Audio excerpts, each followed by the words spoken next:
না না, আমি আর বৃথা চিন্তা করব না। বৃথা চিন্তা করে সময় নষ্ট করে আমি আমার এই নিরাশপুরীর প্রজাদেরকে আর অনাহারে রাখবো না, অত্যাহারে রাখবো না। আমি ওদের মঙ্গলের জন্য এই রাজ্য থেকে অনেক অনেক দূরে যাব।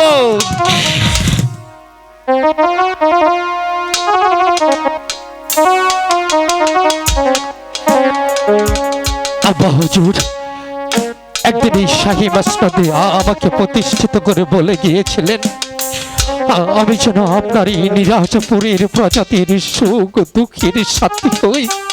পারিনি আব্বা হুজুর, আপনার দেওয়া এই দানের মূল্য আমি দিতে পারিনি আব্বা হুজুর। তাই আমার মতো অক্ষম অপায়া বাদশার শিরে এই শাহী তাজ শোভা পায় না আব্বা হুজুর। আপনার দেওয়া শাহী তাজ আপনারই দেওয়া মসনদে রেখে আমি এই রাজ্য থেকে অনেক দূরে যাব আব্বা হুজুর, অনেক দূরে। হঠাৎ করে আমার বাস্তব এমন ফটফট করে কেঁপে উঠলো কেন? সারা মহল এমন ফটফট করে কাঁপছে কেন? জাহানারা, জাহানারা, জাহানারা! না না না না, জাহানারাকে ডাকবো না। জাহানারা যদি সত্যি এসে পড়ে তাহলে আমার তো আর যাওয়া হবে না।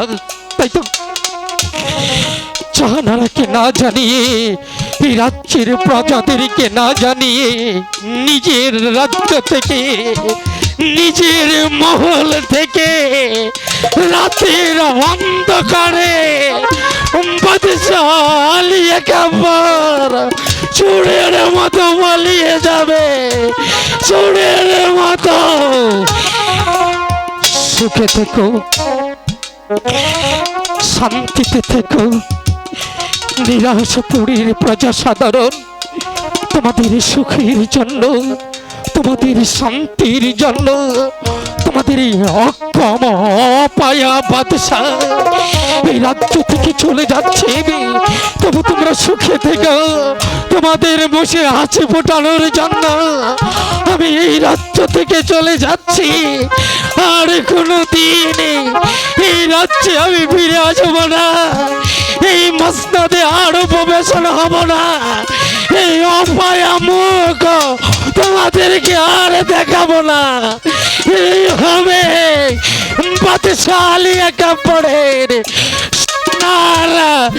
নিরাশপুর রাজ্য থেকে শেষ বিদায়।